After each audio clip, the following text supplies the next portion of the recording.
Hello students, today we're going to look at some important and basic information about grammar and sentence writing. Let's get started.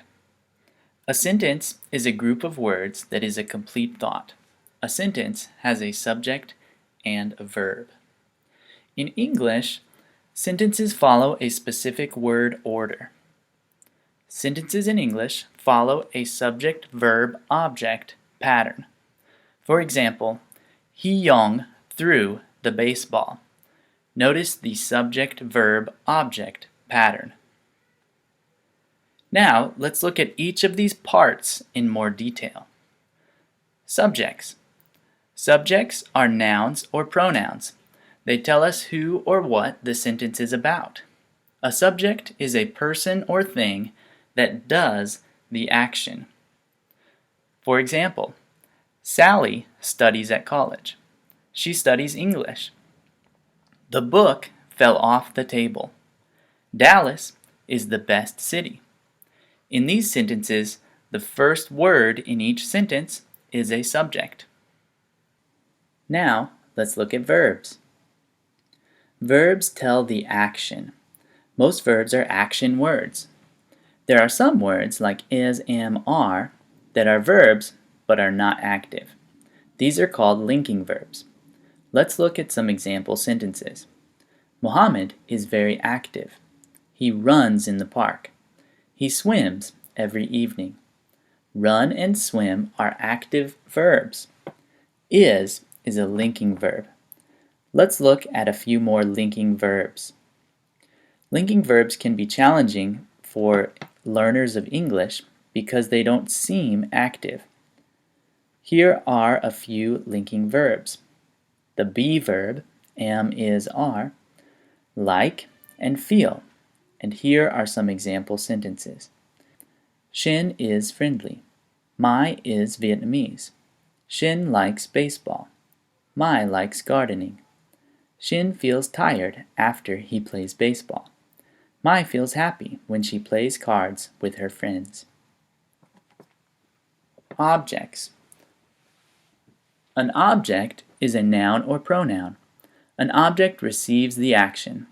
Some sentences do not need objects. Remember, all sentences need subjects and verbs, but only some sentences need objects. Mai reads a book every weekend. Ling watches TV on the weekends. The batter just hit the ball very hard. These sentences have objects. Book, TV, and ball are objects in these sentences.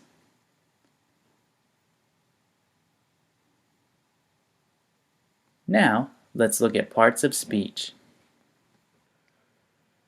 Parts of speech are types of words. Each type of word is used in a special way. Nouns. A person, place, or thing is a noun. Nouns can be subjects or objects in sentences. Pronouns. A pronoun takes the place of a noun. Some examples of pronouns are he, she, it, or you. Pronouns are like nouns, and they can be subjects or objects in sentences. Verb. Remember, verbs are usually action words. They tell us what the subject did. Or, with linking verbs, they connect the subject with the rest of the sentence. Remember, all sentences need verbs. Adjectives. Adjectives are descriptive words. They describe nouns or pronouns. Adjectives can describe color, number, look, taste, smell, and so on. We will discuss these more in the future. Article. An article is a small word which helps us know more about a noun. Articles include the and a, and again, we will practice these in the future. Let's look at some common mistakes that students make in grammar and sentence writing. Punctuation mistake. A sentence must have a period, exclamation point, or question mark at the end. James is friendly.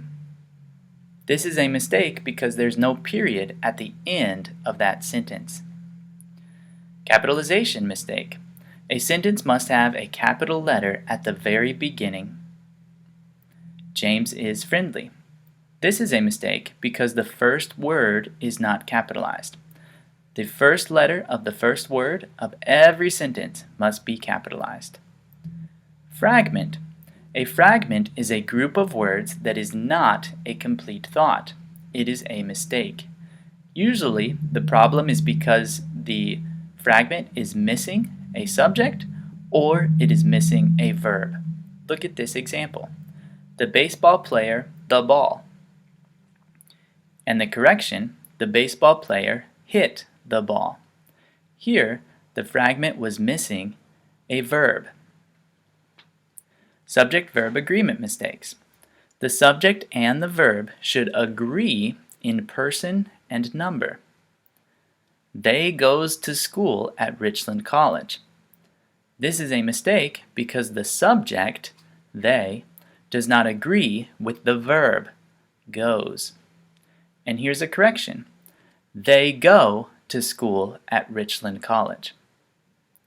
Okay, that was a quick overview of some foundational and important information about grammar and sentence writing. We will discuss these topics again in more detail with further videos. I hope you have a great day. See you in class.